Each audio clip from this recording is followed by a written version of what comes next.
that's a really good question. So what's the rate of fat loss that you can at the same time lose body fat, deplete your body fat reserves to get a six-pack, and then at the same time maintain your muscle mass, right? That's a good question. So depending on your body fat percentage that you have at the moment or when you start your cut, that's going to be the primary determinant how fast you can lose body fat. Because your body doesn't defend body fat as hard in the beginning if you're overweight, but it's going to start defending it as you get closer and closer to the six-pack level.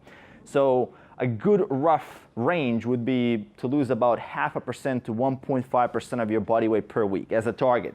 So if you're above 20% body fat, meaning as a guy you already have that belly, right? You already have some body fat there, you can be closer to 1.5% of your body weight. And that's a significant amount. If you're 70 kilos, that is close to 1 kilo a week, right? You can start dropping per week for a while until you reach a point where you're, let's say, at about 15% body fat, you want to slow it down to 1% per week.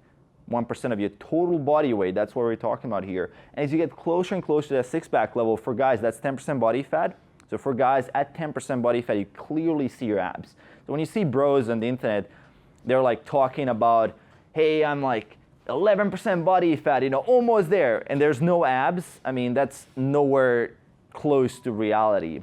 Because if you're looking at what a natural fitness model looks like, at 10%, they're shredded, man. Like they're completely shredded. You can see veins popping on the abs and things like that. And someone who's muscular, you should see your six-pack at about 13, 14% body fat, at least a couple of those abs popping out. So your question is, and that's been well studied as well, which is a really cool thing, is that when you go for an aggressive diet in the beginning, that is actually a very nice way to get motivated, right? If you're someone who is, let's say, 25% body fat, you have like 15 kilos to lose, and someone tells you, hey, you're going to be on the diet for the next 52 weeks. I mean, it doesn't feel very motivating to know that for the next entire 1 year, you're going to have to spend that on a caloric deficit.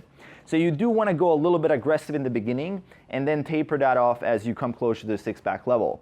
And that's about, let's say at the end of the diet, you should be losing about 0.5% of body weight, even less than that per week. So even less than that is advised if you want to maintain your lean body mass to an extent. But a good thing about that is that if you go quite aggressive in the beginning, or even if you don't see your six-pack abs, don't worry about muscle loss. Do not worry about losing muscle if you don't see your six-pack abs. And why guys worry about muscle loss, it's an often confusion between size and lean muscle mass. Size doesn't mean lean muscle mass, right? You're losing stuff when you go on a caloric deficit, you're immediately depleting your glycogen reserves by eating less food, and you're going to feel smaller. Naturally, it's going to look smaller. You didn't lose any muscle, it's just going to appear smaller. Another thing that's going to happen is that your intramuscular triglycerides will be burnt off as energy, basically the fat inside of your muscle. And you guys know what a steak looks like, right? It has like marble in there, has a little bit of that white stuff in there. Well, that's pretty much a human muscle as well. So it has that fat in there that contributes to size. So if you do go on a fat loss diet, that's where the body starts tapping into first before this. This is like the last portion where it starts tapping into for burning body fat. So you basically start shrinking like this, and you lose size.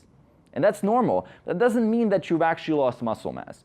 And a good, let's say, a way to see that is, let's say you end your diet and you start eating more, you're going to instantly look bigger. You're going to look fuller, you're going to get awesome pumps, you're going to look fantastic. And guys often look much, much better after they end their cut for that 1 month period after the cut. If they just don't binge and just go off the rails, they look much, much better because they just started eating food. And now the body is full, feels strong, everything's just going back up in terms of energy levels and how you feel.